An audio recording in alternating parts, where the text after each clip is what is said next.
Karen hated our blue door. She hated our dog. She hated our happiness. But when she poisoned my pregnant wife's medicine, she didn't just break HOA rules, she murdered our unborn daughter. This is how one neighbor's petty hatred destroyed everything we loved, and how we made her pay. Before watching full story, comment below from where you watching. Also like and subscribe for more stories. My name is Alex Johnson, and I need to tell you about the worst thing that ever happened to my family. It all started when my wife Emily and I bought our first house. We were so excited. I was 28 years old, working as a software engineer at a tech company downtown. Emily was 27, teaching third grade at the local elementary school. We had been married for 3 years and saved every penny to buy this house. The house was perfect for us. It was a small 2-story home in Willow Creek, a quiet neighborhood in suburban Ohio. The house had white walls, a red brick chimney, and a small front yard with an old oak tree. There was even a white picket fence around the property. "Alex, this is our dream home," Emily said when we first saw it. She was 5 months pregnant at the time, and her belly was getting bigger every day. We were having a baby girl. We decided to name her Lily Rose Johnson, after Emily's grandmother who had passed away 2 years before. Every night, I would put my hand on Emily's belly and feel Lily kick. "She's going to be a soccer player," I would joke. Emily would laugh and say, "Or maybe a dancer. Feel how graceful she moves." Moving day was in early June. The weather was perfect, sunny and warm. Our friends helped us carry boxes and furniture. Max, our 3-year-old golden retriever, ran around the yard, sniffing everything. He was so happy to have space to run. In our old apartment, he could only walk on a leash. We painted the front door bright blue because it was Emily's favorite color. "It looks cheerful," she said, standing back to admire our work. "Lily will love coming home to this blue door." We hung flower boxes under the windows and planted red and yellow tulips in the front garden. Everything looked beautiful. The neighbors seemed friendly. Mrs. Thompson, an elderly lady across the street, brought us cookies. "Welcome to the neighborhood," she said with a warm smile. A young couple with 2 kids lived next door on the left. They waved and said hello when they saw us unpacking. But then we met Karen. Karen Wilkins lived in the house to our right. She was about 55 years old, with short gray hair and always wore thick glasses. She dressed in business clothes even on weekends, blazers, dress pants, and low heels. She always carried a clipboard and had a measuring tape hanging from her belt like she was some kind of inspector. On our second day in the house, Karen came marching over. Bang, bang, bang. She knocked on our door so hard I thought she might break it. When I opened it, she was standing there with her clipboard, looking angry. "I'm Karen Wilkins, president of the Willow Creek Homeowners Association," she announced. Her voice was cold and sharp. "That blue door violates our community standards. Section 4.2 of the HOA handbook clearly states that front doors must be neutral colors only: white, beige, gray, or brown. You have 48 hours to repaint it or face a $200 fine." Emily came to the door, wiping her hands on a kitchen towel. She was wearing a yellow maternity dress that made her look like sunshine. "Hi there. I'm Emily, and this is my husband Alex. We're so happy to be here. Would you like to come in for some lemonade?" Karen looked at Emily's pregnant belly and frowned. "No time for socializing. I run a tight ship here. Rules exist for a reason, to maintain property values and community standards." She handed me a thick packet of papers. "Read this. Follow it. End of discussion." After she left, Emily and I looked at each other. "Wow," Emily said. "She's intense." I flipped through the HOA handbook. It was 47 pages of rules about everything: grass height, mailbox colors, where to put trash cans, even what kinds of plants we could grow. "It's okay," I told Emily. "We can repaint the door. It's just paint." But inside I was annoyed. We had just bought this house. Couldn't we paint our own front door any color we wanted? We spent that weekend repainting the door gray. It cost us $150 for the paint and supplies, plus our whole Saturday. "It still looks nice," Emily said, trying to stay positive. But I could see she was disappointed. The blue door had made her so happy. That should have been the end of it. But it wasn't. Karen was just getting started. Over the next few weeks, Karen found something new to complain about almost every day. She would walk around the neighborhood with her clipboard, taking notes and measurements.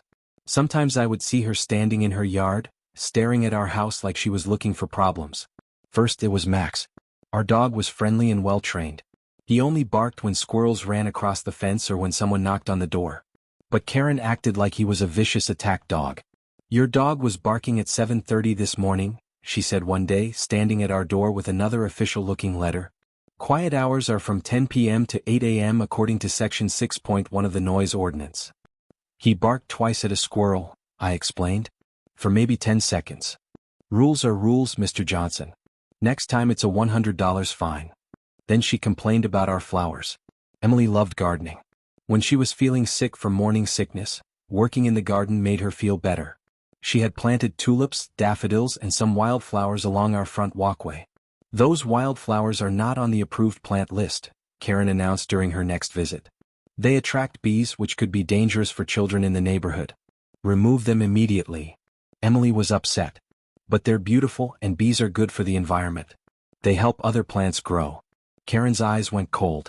Mrs. Johnson, I don't think you understand how serious this is. This neighborhood has standards. We work hard to maintain property values. Your creative choices affect everyone. The way she said creative choices made it sound like an insult.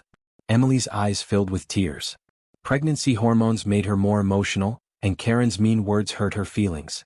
Please don't make my wife cry, I said, putting my arm around Emily. We're trying to follow your rules. Just tell us what you want us to do. I want you to respect this community, Karen snapped. Some of us have lived here for years. We don't need newcomers coming in and thinking they can change everything. After she left, Emily sat on our couch and cried. Alex, I don't understand why she hates us so much. We're trying to be good neighbors. I held her close. I don't know, honey. Maybe she's just unhappy about something in her own life. I was right about that, but I didn't know how unhappy or how dangerous Karen really was. I decided to do some research. I asked Mrs. Thompson about Karen's history in the neighborhood. Oh, that poor woman, Mrs. Thompson said, shaking her head. She moved here about 8 years ago with her husband Robert and their teenage daughter Sarah. Robert was a nice man, quiet, friendly. But Karen, she was always complaining about something. Mrs. Thompson told me that Karen had made life miserable for several families.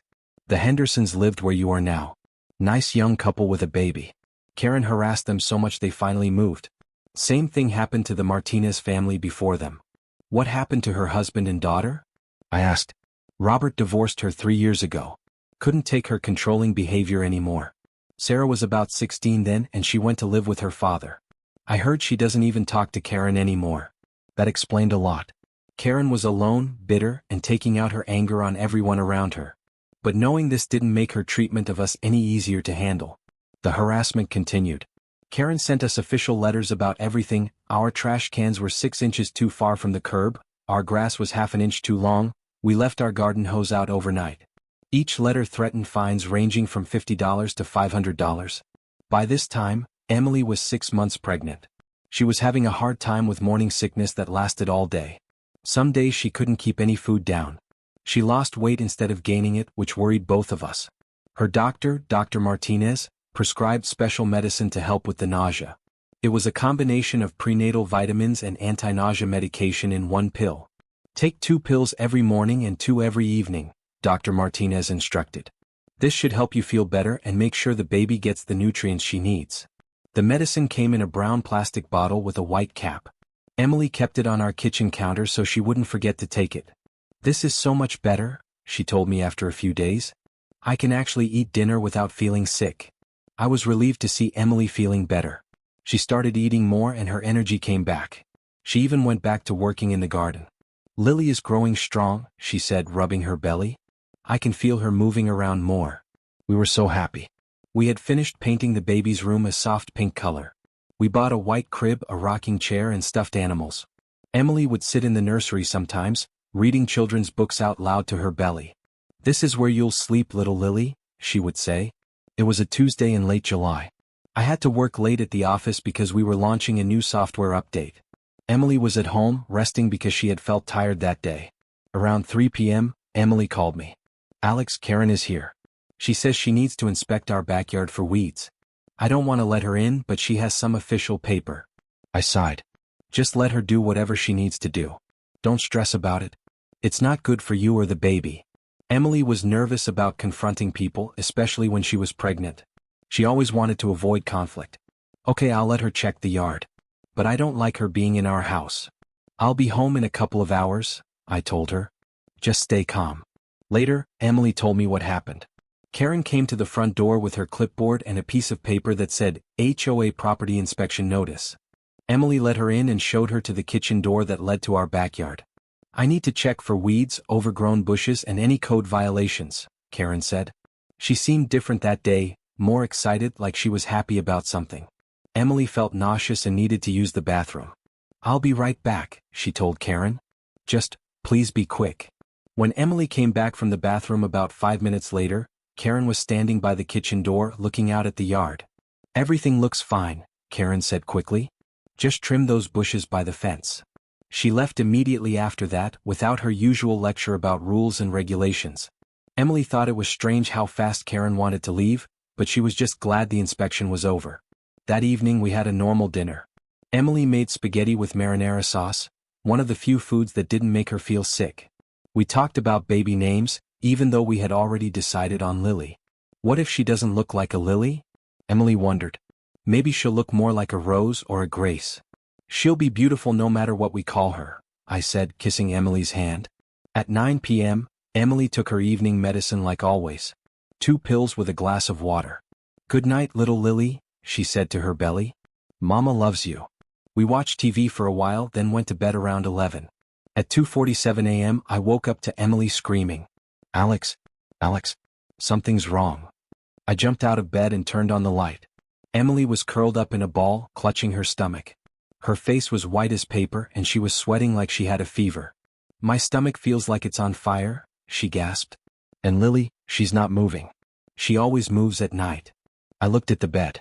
There was blood on the sheets. Dark red blood. My heart stopped. We're going to the hospital right now, I said, grabbing my keys and helping Emily to the car. She could barely walk. She kept crying and holding her stomach. The drive to the hospital was the longest 10 minutes of my life. Emily was moaning in pain and I was driving as fast as I could without crashing. Hold on, Em, I kept saying. We're almost there.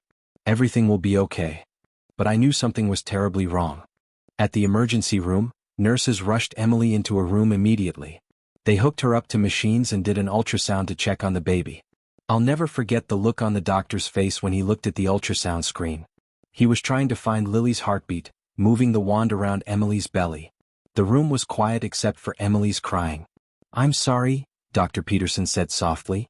The baby, we've lost the baby's heartbeat. Emily let out a scream that didn't sound human. It was pure pain, the sound of a mother's heart breaking. No, Lily, my baby. I grabbed her hand and held it tight, but I couldn't speak. Tears were pouring down my face. Our little girl, the baby we had loved and planned for, was gone. They had to induce labor so Emily could deliver Lily. It took 6 hours. At 10:23 a.m. on July 24th, Lily Rose Johnson was born. She was tiny, only 2 pounds, but perfect. She had Emily's nose and my chin. Her little hands were so small, her fingernails like tiny seashells. We held her for 3 hours. Emily sang lullabies and told her how much we loved her. I read her the children's book we had bought, Good Night Moon. We took pictures and made handprints with ink. We wanted to remember everything about our daughter. But we also needed answers. How had this happened? Emily's pregnancy had been healthy. Her last checkup was only a week ago and everything was fine. Dr. Peterson came back with test results. His face was serious. Mrs. Johnson, we found something in your blood work. There are traces of rat poison, specifically, a chemical called warfarin. It causes internal bleeding and this is what caused the miscarriage. Emily looked confused. Rat poison? How is that possible? We don't even have rats. Someone put this in something you ate or drank? Dr. Peterson said gently. This wasn't natural. Someone did this to you. That's when we realized, someone had murdered our baby. The police came to the hospital that afternoon. Detective Sarah Williams was kind but professional. She asked us questions about who had access to our house, our food, our medicine. Emily takes prescription medicine for morning sickness, I told her. It's in a bottle on our kitchen counter. Who knew about this medicine? Detective Williams asked. Emily thought for a moment. My doctor, the pharmacist, Alex, and Karen saw it yesterday when she came over. I told the detective about Karen's harassment, her hatred for us, and how she had been alone in our kitchen the day before. She was acting strange when Emily came back from the bathroom. She left really quickly. We'll need to test that medicine bottle, Detective Williams said. And we'll need to look at any security cameras you might have. We had installed a small security camera in our living room after we moved in. It was pointed toward the front door, but it could also see into the kitchen. When we checked the footage from the day before, we couldn't believe what we saw. The video showed Karen looking around the kitchen, making sure Emily wasn't coming back. Then she opened Emily's medicine bottle, pulled a small bag of white powder from her purse, and poured it into the bottle. She shook the bottle to mix it up, then put the cap back on. The whole thing took less than 30 seconds. She had done it so casually, like she was adding sugar to coffee. But she was adding poison to a pregnant woman's medicine. "This is clear evidence of attempted murder," Detective Williams said. "We're going to arrest Karen Wilkins immediately." The police arrested Karen at her house that evening. Our other neighbors came out to watch as she was handcuffed and put in the police car. She was screaming and crying. "I didn't do anything wrong. They're lying. This is all a misunderstanding." But the evidence was overwhelming. The security video showed her poisoning the medicine.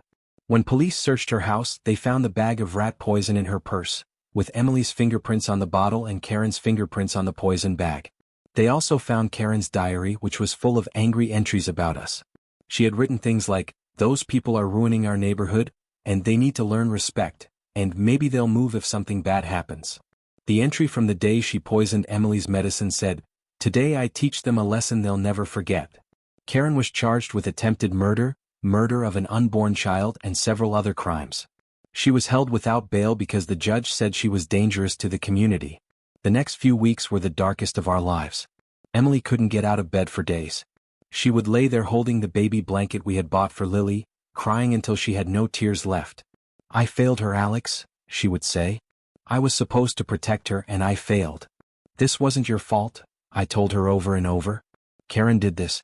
You're a good mother. You loved Lily with everything you had." But Emily blamed herself.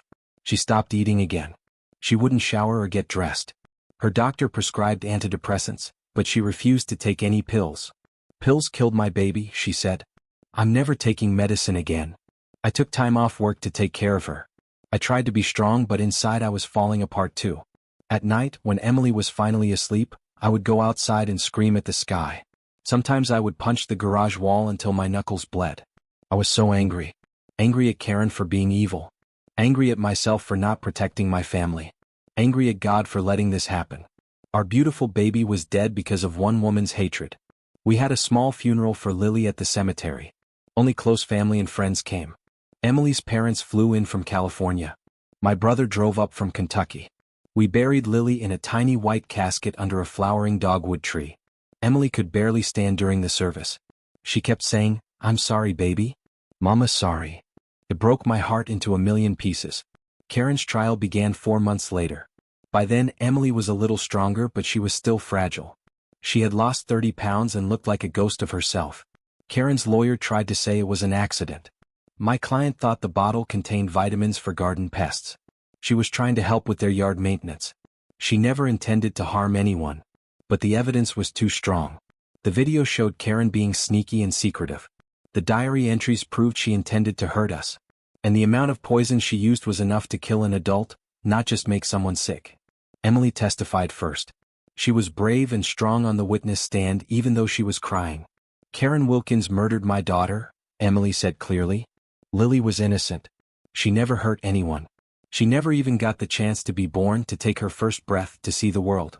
Karen took that away from us because she didn't like the color of our front door." When I testified, I told the jury about all of Karen's harassment. I showed them the stack of complaint letters she had sent us. I explained how she had made our lives miserable from the day we moved in. "She escalated from complaints to murder," I said. "She killed our baby because we planted flowers she didn't like." The most powerful testimony came from Karen's ex-husband Robert and her daughter Sarah. They both flew in to testify against her. Robert explained why he had divorced Karen. She was controlling and abusive. She made lists of rules for everyone in the family. She would punish Sarah for tiny things like leaving a book on the coffee table. I couldn't take it anymore. Sarah, now 19 years old, was crying as she spoke. "My mother destroyed my childhood with her need to control everything. When I heard what she did to the Johnsons, I wasn't surprised. She always said people needed to be taught lessons when they didn't follow her rules." The jury deliberated for only 2 hours. Guilty on all charges. Karen was sentenced to 25 years in prison with no possibility of parole for 20 years. As they led her away, she finally broke down and admitted what she had done. "I just wanted them to move away," she sobbed. "I didn't mean to kill the baby. I just wanted them to get sick and leave the neighborhood. I'm sorry. I'm so sorry." But sorry couldn't bring Lily back. The legal justice was satisfying, but it wasn't enough for me. I wanted Karen to lose everything just like she had made us lose everything. While the trial was happening, I hired a private investigator to dig into Karen's finances. What we found was shocking. Karen had been hiding money from her divorce, over $150,000 in secret bank accounts. She had also been claiming false tax deductions for years. I anonymously reported all of this information to the IRS and to Robert's divorce lawyer. The government seized all of Karen's assets, her house, her car, her bank accounts. She owed over $200,000 in back taxes and penalties. When Karen was briefly released on bail before sentencing, she came home to find her house locked up with government seizure notices. All of her belongings were being auctioned off to pay her debts. She had to sleep in her car. She tried to ask neighbors for help, but no one would help the woman who had murdered a baby. Mrs. Thompson, who had always been kind to everyone, slammed her door in Karen's face. "You're a monster," she said. "You don't deserve anyone's help." I also reached out to Sarah, Karen's daughter. I wanted her to know the truth about what her mother had done. Sarah was horrified but not surprised. "She always took her anger out on innocent people," Sarah told me. "I'm glad she can't hurt anyone else now. I hope she rots in prison." Sarah came to visit Karen in jail once, just to tell her that she never wanted to see her again. "You're dead to me," Sarah told her mother. "Don't ever contact me again." Knowing that Karen was completely alone, with no money, no home, and no family, gave me some satisfaction. She had destroyed our family, so now her family was destroyed too. Emily and I went to grief counseling together. It took almost a year before Emily could talk about Lily without crying. We learned that grief doesn't ever fully go away, you just learn to carry it differently. Slowly, Emily started to heal. She went back to teaching, which helped because she loved working with children. She started gardening again, planting a special section of flowers in Lily's memory. 2 years after losing Lily, Emily got pregnant again. We were terrified and excited at the same time. This time, we didn't tell anyone until she was 7 months along. We couldn't bear the thought of losing another baby. Our son, David Robert Johnson, was born healthy and strong. When Emily held him for the first time, she whispered, "Your big sister is watching over you." We know that Lily would have loved her little brother. The neighborhood changed after Karen was sent to prison. The other HOA board members threw out most of her ridiculous rules. Families could paint their doors any color they wanted. People could plant flowers without asking permission. Children could play in their yards without worry. We still live in the same house. We thought about moving, but this is where Lily was conceived and where we dreamed about her future. We couldn't leave her behind. In our backyard, we planted a small garden with a bench and a stone marker that says Lily Rose Johnson forever in our hearts. Emily sits there sometimes and talks to Lily, telling her about her little brother and how much we still love her. Karen is still in prison and will be for many more years. I heard from Detective Williams that she doesn't get any visitors. Sarah kept her promise and never contacted her mother again. Robert remarried and moved to another state. Karen tried to write letters to us begging for forgiveness. We burned them all without reading them. There is no forgiveness for what she did. She took our first child, our innocent baby girl, because of her petty hatred and need for control. Sometimes I wonder if Karen thinks about Lily. Does she remember that she murdered a baby who never hurt anyone? Does she understand the pain she caused? I hope she does. I hope she thinks about it every single day. The other prisoners don't like baby killers. Karen has been beaten up several times and spends most of her time in protective custody. She's alone in a small cell for 23 hours a day. It's not enough punishment for what she did, but it's something. Our story doesn't have a happy ending, but it has hope. David is now 3 years old and he's smart and funny and full of life. Emily is pregnant again, another girl. We're going to name her Grace Lily Johnson. We still miss Lily every day. We wonder what she would have looked like, what her personality would have been like, what her first words would have been. Emily keeps a photo of the ultrasound on her nightstand, and I have one in my wallet. Karen destroyed our innocence and our joy, but she didn't destroy our love. Emily and I are stronger now, more grateful for every blessing in our lives. We know how quickly happiness can be taken away. The house next door to Karen's old place has new owners now, a young couple with twin babies. When they moved in, I went over to introduce myself and told them the story. They were horrified but grateful to know. "We'll watch out for each other," the husband said. No one should have to go through what you went through. That's how neighborhoods should be, people caring for each other, not destroying each other. Karen will be in prison until she's almost 80 years old. By then, everyone she ever hurt will have moved on with their lives. She'll have nothing and no one. That's the justice she deserves. But Lily will live forever in our hearts, and in the hearts of everyone who loved her. That's something Karen can never take away from us. We survived the worst thing that could happen to parents, and we're still here. We're still a family. And Lily is still our daughter, always and forever. That's our story. That's how HOA Karen poisoned my pregnant wife's medicine, and how we lost our first baby. But it's also the story of how love survives even the worst hatred, and how justice eventually comes to those who deserve it. Karen thought she could control our lives and drive us away. Instead, she destroyed her own life and made us stronger. In the end, love wins over hate. Always.